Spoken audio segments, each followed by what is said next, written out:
Umidigi sent over the Power 7s, that is the predecessor to the Power 7, that comes with a 10,000 mAh battery.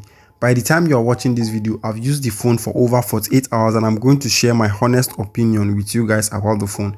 You don't often see phones that cost less than $100 in the market nowadays, but the Umidigi Power 7 costs less than $99 and it packs a 6,150 mAh battery, a large 6.7-inch display, a 3D hexagon design that makes it comfortable in the hand. It is one of the only devices below $100 with 4 gigs RAM and 64 gig storage. It also has a 16 megapixel primary camera. If you are in the market for a device that costs less than $100, then this might be the one. Now, follow me along, let's explore the Umidigi Power 7s together. Nowadays, smartphone manufacturers are starting to remove accessories from the box, but the Umidigi Power 7s comes with a plastic TPU case, a charger, and a red USB-C cable. That's all about the content you can find in the box. To design and build quality, the phone is made of plastic at the back and it has a cool finish with hexagon texture all over the back of the phone.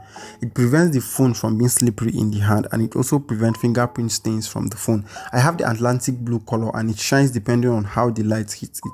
Other color options include the Sunbeam Gold and Reef Grey. There are 2 cameras at the back housed in a black module with a flashlight beside it. We also have the Umidigi branding at the bottom left side of the phone. It charges through a USB-C port. We also have a microphone for calls and a down-firing speaker at the bottom. The speaker is quite decent. We have the headphone jack at the top. We also have a second tiny microphone for calls at the top. The unlock key is by the right side and we have the volume rockers above it. They are fantastic to press. On the left side, we have the SIM card and SD card holder. The Power A7 Edge supports dual 4G SIM cards. It also works with all global LTE bands. There is a button at the left side that can be used to easily access apps and other features on the phone. If I click it once, it will power on the flashlight. The button can be remapped in the settings. There is another speaker for calls at the top of the notch on the display. Overall, the phone is fantastic to hold in the hand. It is lightweight despite having a 6,150 mAh battery.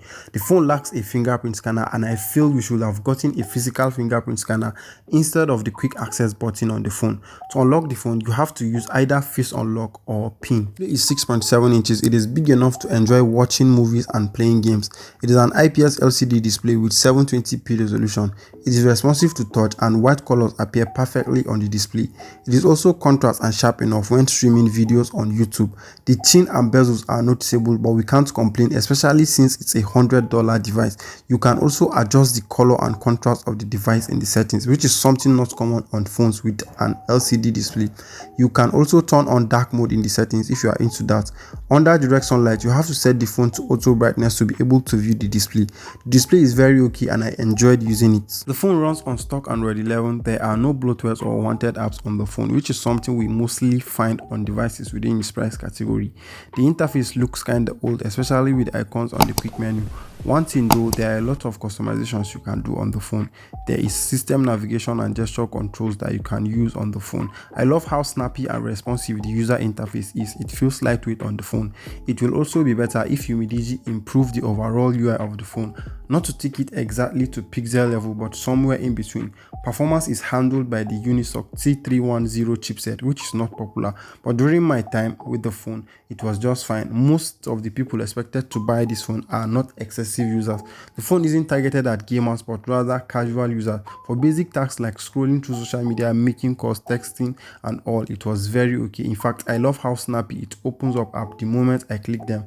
I also played games like Alto's Odyssey. It won't run demanding games for sure, but casual games like Subway Surfer and Candy Crush will run effectively. Overall, the performance is okay. Pixel main camera and an 8 megapixel ultra wide lens at the back. The camera is okay in well lit condition, but it's clear that the phone is not focused on camera. You also won't find portrait mode in the camera viewfinder. Up front, we have an 8 megapixel selfie camera, and here are more images from the camera of the Umidigi Power 7s. Let me know what you think about the camera quality in the comment section below.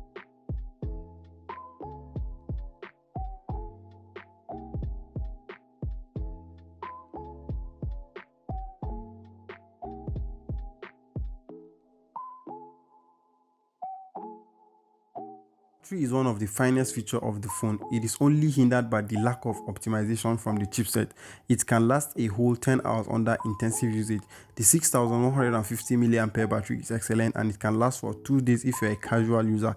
Charging the phone takes at least 2.5 hours from 0 to 100. The battery life is exceptional, but I feel it can be much better. Rounding up, the Umidigi Power A7S is the best phone you can buy with $100.